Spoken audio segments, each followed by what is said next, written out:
Greetings and welcome to this edition of Positronic.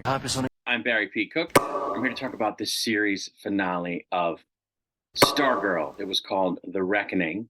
As the episode begins, it's 9 months ago, and they're digging up Sylvester, and by them I mean Dragon King and Icicle. Then they inject him with something, and he wakes up back to life. It was kind of gross. As they cut into his skull to take his brain out, he asks how Pat is.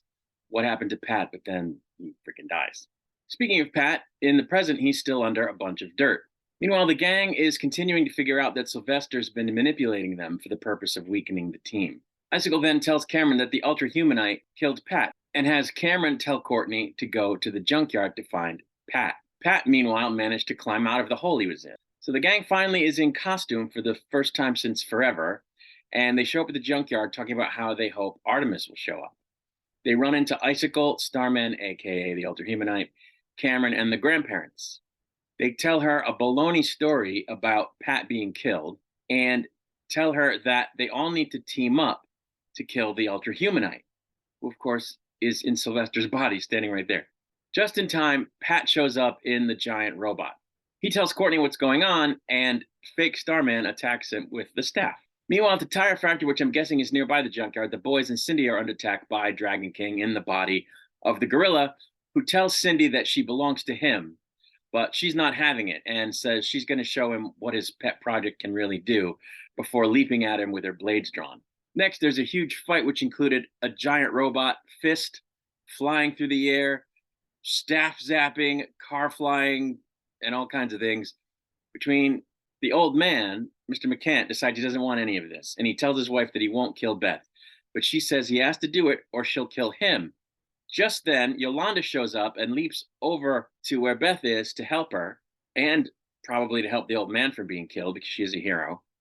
And this causes a car in the junkyard that was up on a high rack to fall off and smash the old lady. Yes! Over the tire factory, Jakeem makes a wish with the pen declaring Cindy to be the most beautiful woman in the world, and that as the most beautiful looking woman in the world, she should never be bothered by her father again, which causes Thunderbolt to zap the father, Dragon King, in the body of a gorilla and turn him into a stuffed bear. Barbara then shows up with a crossbow and shoots Icicle with it just as he's about to zap Courtney with his ice powers. As Icicle then goes to kill Barbara, Cameron stops him. Barbara then tells Courtney that the only reason the staff ever worked for Sylvester is because Courtney believed it would, because she believed he was Starman.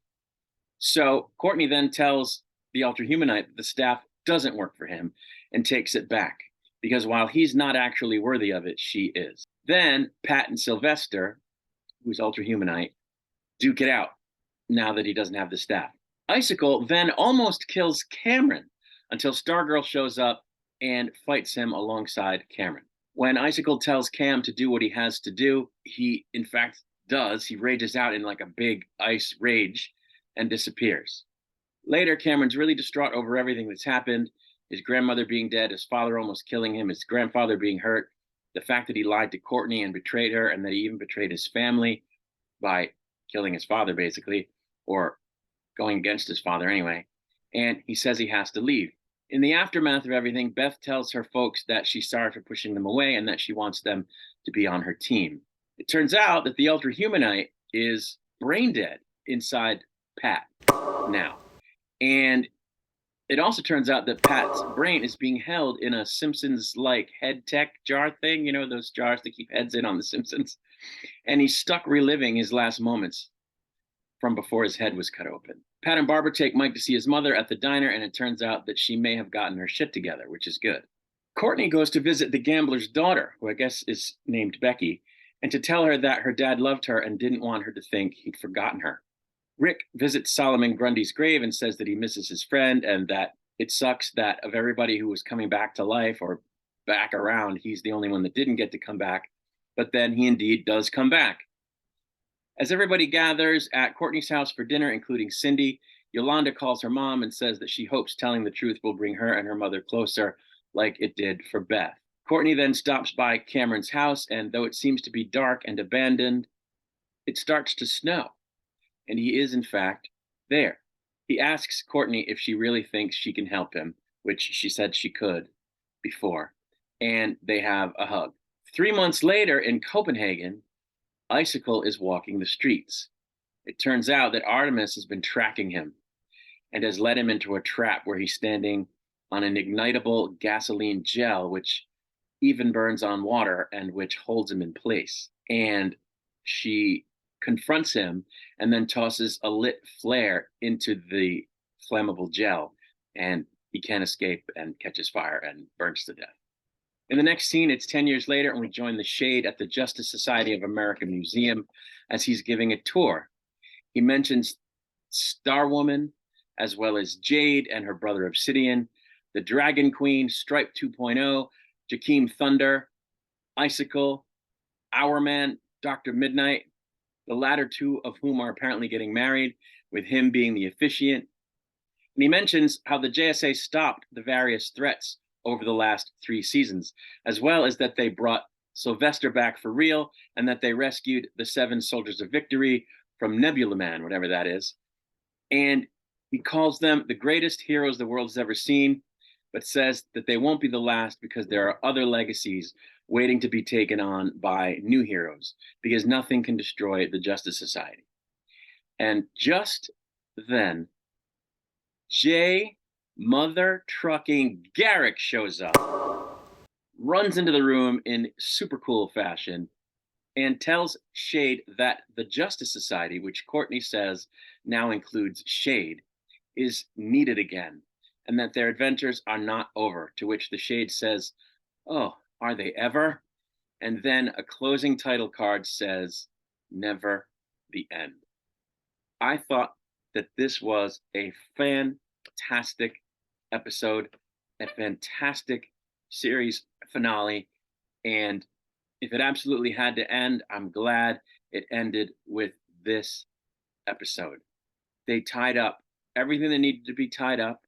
They tied them up in meaningful, moving, powerful, heartfelt ways. They got it right. And so many shows don't. And it was just very gratifying to see the creative team behind this show turn out a series finale that does the series justice and that everyone involved can be proud of, and that the audience who stuck with this show for 3 seasons can be proud of. It was just fantastic. I couldn't have asked for more. Well, that's not true. The only thing I would have wanted to see would have been Green Lantern in action, Jade, which we didn't get to see. But, I don't know. I guess they couldn't work her in, although I don't see how hard that would have been. But anyway, that just would have been extra icing on the cake. It wasn't necessary. It isn't a letdown that she wasn't there. It's just something I would have liked to have seen that would have just made it even better. But they did mention her, so we do know that in the future she's on the JSA, which is really cool because, that's something you wonder about. Is she going to get control of the powers? Is she going to become a hero? Well, now we know she did. And I was thrilled to see the Shade at the end and to see him a good guy, because I've wanted that for him since like season 2, if not before. The actor who plays that character is fantastic. He's written so well. I just thought that was excellent. It really made me happy to see him. And Jay Garrick shows up at the end. Are you kidding me? Fantastic. Fantastic. I just, and the fight sequence in the junkyard and the tire factory wasn't much of a fight, but the junkyard fight sequence was fantastic, as the fight sequences on this show tend to be. They were action packed and very cool, and the editing is great. And they even worked in a redemption for the old man, who this whole time has really been kind of less evil than his wife, and who could sort of see had a heart still. And I'm glad that they brought that to a conclusion in that direction. Courtney and Cameron are going to be okay. Cameron's going to be okay in his own right. I guess Grundy, they even mentioned that Grundy is a part of the JSA. So I just don't see what more they could have done. They wrapped up the gambler storyline. They took the time to have Courtney go see the gambler's daughter and say, "Hey, your dad really turned it around." And, she doesn't say that, but we know the gambler turned it around. He was on the right path. He was a good guy, and he got killed. wrongly, and he did care about his daughter, and they took the time to show Courtney caring enough to go and do that for him and for the daughter.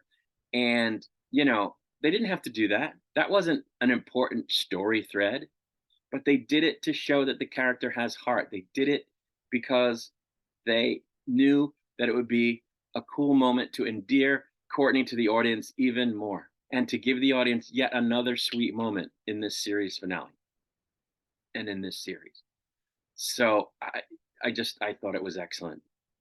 Cindy is welcomed into the home and everything.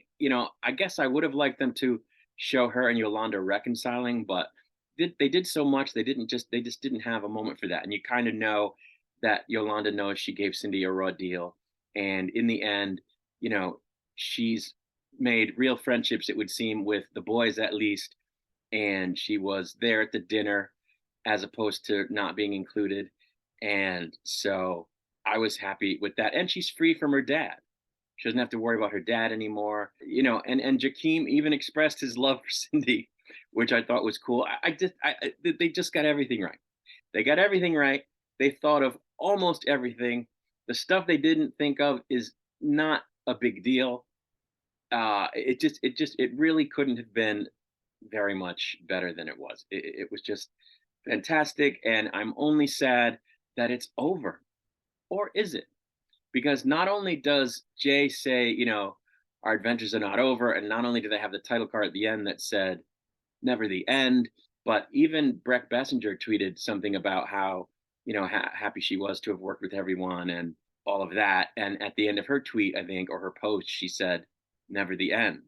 So I don't know what that means, but I hope it's not the total end. I hope we see Stargirl again. I definitely hope we see Jay Garrick and the Shade again. If I'm honest, I don't really care if we see the rest of them, although I found them all likable. If they never came back, I'd be happy with what we had with them. But I definitely want to see Stargirl again. I definitely want to see Jay Garrick and the Shade again.